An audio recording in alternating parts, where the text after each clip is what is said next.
बिस्मिल्लाहिर्रहमानिर्रहीम। मौजूद सामीन, आज हम ये सीखने की कोशिश करेंगे कि फेलियर क्या है और फेलियर को डील किस तरह किया जाए। तो सबसे पहले तो हम फेलियर को समझने की कोशिश करते हैं। फेलियर का हमारी जिंदगी के साथ कोई ना कोई ताल्लुक है। कहीं ना कहीं किसी मुकाम पर हम जरूर फेल हुए हैं, लेकिन इससे बहुत कम लोग ये समझ पाते हैं, ये सीख पाते हैं कि इस फेलियर से सक्सेस की तरफ किस तरह जाना है। इंसान जिंदगी में चाहते हुए अपनी डिजायर से कोई भी ऐसा काम नहीं करना चाहेगा जिसमें फेलियर का खतरा हो या जिसमें नाकाम होने का अंदेशा हो। ये एक फितरी बात है कि हम नाकामी से हमेशा दूर ही रहते हैं। जो भी काम करना चाहेंगे हमारी कोशिश होगी कि वो कामयाब ही रहे। ऐसा क्यों होता है? ऐसा इसलिए होता है कि फेलियर में एम्बैरेसमेंट है। जब कोई फेल होता है तो वो शर्म महसूस करता है, उसे तल्ख तजुर्बा हासिल होता है। फेलियर एक जलालत है। तो फेलियर का मतलब यह हुआ कि जब हम सक्सेस तक नहीं पहुंच पाते तो हम फेल हैं, या फिर हमारे अंदर अपनी तवक्कुआत पर, अपनी एक्सपेक्टेशंस पर पूरा उतरने की सलाहियत नहीं है, इसलिए हम फेल हैं। तो अगर हम फेल नहीं हो रहे, इन सब बातों के बावजूद अगर हम फेल नहीं हो रहे, तो इसका मतलब है कि हम जिंदगी में कोई बड़ा रिस्क भी नहीं ले रहे। अगर ऐसा नहीं है तो इसका मतलब है कि अगर हम फेल नहीं हो रहे तो हम अपने कंफर्टेबल जोन में हैं। जब इंसान अपने कंफर्टेबल जोन के अंदर रहता है ना, तो फिर कुछ भी नया करने की सोचता नहीं है। वो कहता है कि यार मैं यहीं पे ठीक हूं। फर्ज करें कि एक इंसान जो है वो एक छोटी सी दुकान बना लेता है और कोई बड़ा रिस्क नहीं लेता, कोई बड़ा कारोबार सिर्फ इस वजह से नहीं करता कि मैं नाकाम हो जाऊंगा, तो वो सारी जिंदगी उसी छोटी सी दुकान में ही रहेगा। तो रिस्क फेलियर के साथ जुड़ा हुआ है। तो अगर हमारी हर कोशिश हमारे प्लान के मुताबिक कामयाब हो जाती है तो हम अपने कंफर्टेबल जोन में हैं। तो हम अपने आप को स्ट्रेच नहीं कर सकते। इस तरह से कंफर्टेबल जोन में रहते हुए हम ग्रो नहीं कर सकते। हमें जिस तरह से नशोनुमा पानी चाहिए उस तरह से नशोनुमा नहीं पा सकते। फेलियर ये देखने वाले की आंख से भी ताल्लुक रखता है। मैं कुछ मिसालों से इसकी वजाहत करने की कोशिश करूंगा। हम लोग अक्सर टीवी पर साइकिलिस्ट को देखते हैं कि वो एक ट्रैक के ऊपर साइकिल दौड़ा रहे हैं। एक साइकिलिस्ट जो है वो अपना एक ट्रैक 1 घंटे में मुकम्मल करके रिकॉर्ड बना देता है। उसका अपना ही रिकॉर्ड है कि ये ट्रैक उसने 1 घंटे में कंप्लीट किया है। अब वो ये चाहता है कि वो उस ट्रैक को 1 घंटे की बजाय 45 मिनट में क्लियर करेगा। इस एक्सपेक्टेशन के साथ या इस तवक्को के साथ वो दोबारा उस ट्रैक पर साइकिल दौड़ाता है, लेकिन 45 मिनट की बजाय वो उस ट्रैक को 50 मिनट में कंप्लीट करता है। अब यहां पर 2 बातें हमारे सामने आती हैं। पहली बात तो ये कि पहला उसका रिकॉर्ड था 1 घंटे का, 60 मिनट का। अब उसने 50 मिनट में उस ट्रैक को कंप्लीट कर लिया है। तो मेरे ख्याल से ये इंप्रूवमेंट है। लेकिन जो उसने अपने लिए टारगेट सेट किया था, जो उसकी तवक्को थी, वो 45 मिनट की थी। अपनी तवक्को के हिसाब से वो फेल हो चुका है। तो अब वो क्या करेगा? वो दोबारा ट्राई करेगा और उस वक्त तक अपनी कोशिश करता रहेगा, बार बार अटेम्प्ट करता रहेगा, जब तक कि वो उस ट्रैक को 45 मिनट में क्लियर करने के काबिल नहीं हो जाता। तो यहां पर उसका जो फेलियर है उससे वो सीख रहा है, इंप्रूव कर रहा है। इसी तरह से एक कंपनी के अंदर वाइस प्रेसिडेंट की एक पोस्ट आती है और वो कंपनी ये अनाउंस करती है कि हमारे ही सीनियर डायरेक्टर्स इस पोस्ट के लिए एलिजिबल हैं, और वो बाहर से भी कुछ एप्लीकेंट्स को इनवाइट करते हैं, एप्लीकेशंस आती हैं उनके पास। अब जो उनके बोर्ड ऑफ डायरेक्टर है वो इंटरव्यूज करते हैं। उन्हीं की कंपनी का एक सीनियर डायरेक्टर उस इंटरव्यू में क्लियर हो जाता है, वो इंटरव्यू पास कर लेता है, सारे एप्लीकेंट्स को पीछे छोड़ देता है। लेकिन इसके बावजूद जो कंपनी की मैनेजमेंट होती है वो ये फैसला करती है या वो ये महसूस करती है कि अगर कोई बंदा हम किसी और कंपनी का हायर कर लें, बाहर से कोई बंदा हायर कर लें, बजाय इसके कि अपने ही सीनियर डायरेक्टर को हम वाइस प्रेसिडेंट बना दें, तो वो हमारे लिए ज्यादा बेनिफिट्स लाएगा। वो अपने सीनियर डायरेक्टर से कहते हैं कि आपने बहुत अच्छा कंपीट किया, आपने इंटरव्यू क्लियर किया, लेकिन हमारी ये ख्वाहिश है या हम ये चाहते हैं कि हम बंदा बाहर से हायर करके लाएं ताकि हमारी कंपनी को फायदा हो। तो अब यहां पर भी दो चीजें हैं। पहला पर्सपेक्टिव तो ये है कि उसने तमाम एप्लीकेंट्स को पीछे छोड़कर इंटरव्यू क्लियर किया और क्वालिफाई किया उस पोस्ट के लिए, लेकिन इसके बावजूद वो उस पोस्ट पर नहीं पहुंच पाया क्योंकि उसकी जो सीनियर मैनेजमेंट थी उन्हें कुछ महसूस हुआ कि ये बंदा इस पोस्ट के लिए फिर भी अहल नहीं है। यहां पर वो अपने अंदर वो तलाश करने की कोशिश करेगा कि यार जो बाहर से बंदा हायर किया है उसके अंदर ऐसी कौन सी बात थी जो मुझ में नहीं थी।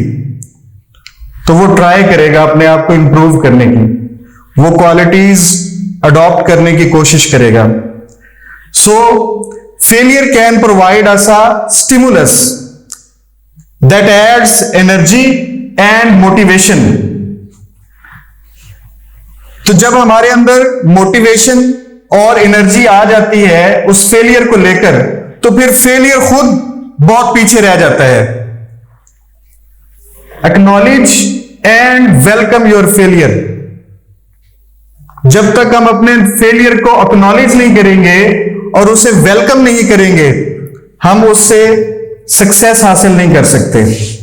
अगर हम उसे अपने लिए जलालत बना लेंगे, शर्मिंदगी बना लेंगे, तो हम मजीद नीचे गिरते जाएंगे। तो फेलियर को एक्नॉलेज करना और उसे वेलकम करना बहुत जरूरी है। यहां पर हम देखते हैं कि जब कोई स्टूडेंट फेल हो जाता है या कोई भी शख्स किसी भी चीज में फेल हो जाता है, तो सब लोग क्या कहते हैं, यार ये है ही निकम्मा, ये रब्बा भी निकम्मा सी, ये कभी अगे जा ही नहीं सकते, इन्होंने खानदान जो कोई नहीं गया, इन्हें की जाना है। तो हम उसको डिस्करेज करते हैं। इसकी बजाय अगर हम उस शख्स से यह सवाल करें कि तुमने अपने फेलियर से क्या सीखा है, तुमने अपने फेलियर से क्या सीखा है, तो फिर वो इस बात को सोचने पर मजबूर हो जाएगा कि फेलियर से भी कुछ सीखा जा सकता है। फिर वो सोचेगा कि ये फेलियर जो है ये मुझे सक्सेस की तरफ लेकर जा सकता है। तो एक अच्छा इंसान जो होता है वो हमेशा अपने फेलियर से, अपनी नाकामी से सीखता है, अपनी गलतियों से लर्न करता है और लर्न करके आगे बढ़ता है।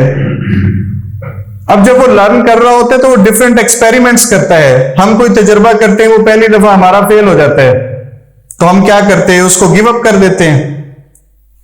हम क्या करेंगे, अगेन दोबारा ट्राई करेंगे, फिर ट्राई करेंगे और बिलाखिर हमारा वो एक्सपेरिमेंट या तजर्बा कामयाब हो जाएगा।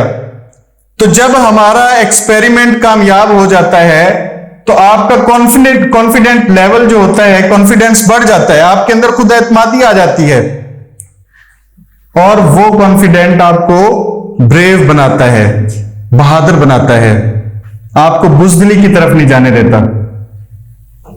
तो इन सारी बातों से अब हम कुछ ऐसी चीजें, कुछ ऐसे पॉइंट्स निकालेंगे कि कैसे हम अपने फेलियर को सक्सेस की तरफ लेकर जा सकते हैं। तो सबसे पहले हमारे अंदर यह हौसला होना चाहिए कि हम अपने फेलियर को एक्सेप्ट करें, फेस करें। Face your failure by heart and mind. अपने दिलो दिमाग से अपने फेलियर को फेस करना सीखें। जब हम अपने फेलियर को फेस नहीं करते ना, तो फिर हम क्या करते हैं, हम ब्लेम करते हैं। हम किसी ना किसी पर ब्लेम लगाते हैं, इल्जाम देते हैं कि उसकी वजह से मैं फेल हो गया, ये ना होता तो मैं सक्सेस की तरफ जा सकता था, फलां शख्स ने मुझे फेलियर करवा दिया। हम ब्लेम करना शुरू कर देते हैं। तो जब हम ब्लेम करते हैं तो अंदर से हम फ्रस्ट्रेटेड हो जाते हैं। हमारा दिमाग जो है वो फ्रस्ट्रेशन का शिकार हो जाता है। तो आप देखें कि अगर हम फ्रस्ट्रेशन में होंगे तो तब हम कोई सही डिसीजन ले सकेंगे, या जब हमारा दिमाग फ्रेश होगा तब हम कोई सही डिसीजन ले सकते हैं? तो जाहिर बात है, जब हम मेंटली फ्रेश होंगे, तरोताजा होंगे, तो तभी हम कोई अच्छा डिसीजन ले सकते हैं। ये उसी वक्त होगा जब आप अपने फेलियर को हार्ट एंड माइंड से फेस करेंगे। Number 2, accept your failure. अपने फेलियर को कबूल करें। अगर हम जा रहे हैं और कोई बंदा हमें रोक के गया तो यार तू तो फलां इम्तिहान में फेल हो गया था, तो बजाय इसके कि हम वहां से मुंह छुपा के दूसरी तरफ करके निकल जाए या शर्मिंदगी महसूस करें, आप वहां पे खड़े हो जाएं। आप कहें कि हाँ यार मैं फेल हुआ हूं, मैं इस एक टास्क में फेल हुआ हूं, मैं इस एक एग्जाम में फेल हुआ हूं, मैं जिंदगी में तो फेल नहीं हुआ, मेरी जिंदगी पड़ी है आगे, मैं दोबारा कामयाब हो जाऊंगा। यह है फेलियर को एक्सेप्ट करना। फिर चाहे एक की बजाय 1000 लोग भी आपकी तरफ उंगली उठाकर कहेंगे कि यार तू तो फेल हो गया था, आप खुले दिल से उसको एक्सेप्ट करेंगे। आपको बुरा भी नहीं लगेगा, एम्बैरेसमेंट भी नहीं होगी, जलालत भी महसूस नहीं होगी। Number 3, learn from it. Learn from your failure. गहराई के साथ अपने फेलियर से सीखें। एक शख्स जब फेल हो जाता है ना, तो फिर मतलब यह है कि अपनी जात को उस फेलियर से डिटैच कर दें, अलहदा कर दें, उसको खुद को गुरु है। सक्सेस भी आपके लिए खतरनाक है। तो चौथा पॉइंट क्या है? चौथा और आखिरी पॉइंट, अपडेट योरसेल्फ। अपने आप को अप टू डेट रखो। आजकल हम लोग एंड्रॉयड मोबाइल इस्तेमाल कर रहे हैं, तो एंड्रॉयड के डिफरेंट वर्जन्स आते हैं। उसमें जो हम एप्स इस्तेमाल करते हैं ना, उन एप्स की अपडेट्स आती हैं। तो हम उन एप्स को अपडेट करते हैं। क्यों? क्योंकि उनके अंदर नए फीचर्स ऐड हो रहे होते हैं। तो नए फीचर्स से फायदा उठाने के लिए हमें उन एप्स को, उन सॉफ्टवेयर्स को अप टू डेट रखना जरूरी होता है। अगर हम उनको अप टू डेट नहीं करेंगे तो नई चीजें और नए फीचर जो है वो हम इस्तेमाल नहीं कर सकेंगे। आप एक एंड्रॉयड मोबाइल ले लें 2014 में, या आज आप खरीद के 2 साल के लिए उसको रख दें, उसको अपडेट ना करें, तो 2025 में जो उस वक्त की एप्स होंगी वो आप इसमें इंस्टॉल नहीं कर पाएंगे। या कर सकेंगे? नहीं कर पाएंगे। वो कहेंगे कि आपके एंड्रॉयड का वर्जन ओल्ड हो गया है। ऐसा ही है ना? तो बिल्कुल सेम टू सेम इंसान को खुद को भी अप टू डेट रखना चाहिए। नए फीचर्स, नई चीजें, नई क्वालिटीज अपने अंदर आप पैदा करते रहें, और ये क्वालिटीज और ये फीचर्स आप अपने फेलियर से ले सकते हैं। जब आप फेल होते हैं तो फिर आपको पता चल जाता है कि किन वजूहात की वजह से आप फेल हुए हैं। ठीक है? अब ऐसा नहीं है कि आप जैसे पैदा हुए थे उसी वर्जन के साथ आप मर जाओ। अपनी अपडेट्स को इंफिनिटी तक लेकर जाना है, लामहदूद करना है। इतनी अपडेट्स अपने अंदर करनी है कि वो इंफिनिटी तक चले जाएं, अनकाउंटेबल हो जाएं। तो इंशाल्लाह जिंदगी में कहीं पर भी हम फेलियर का सामना नहीं करेंगे, सक्सेस ही हमारा मुकद्दर होगी। We should grow out of it, we should grow out of our failure.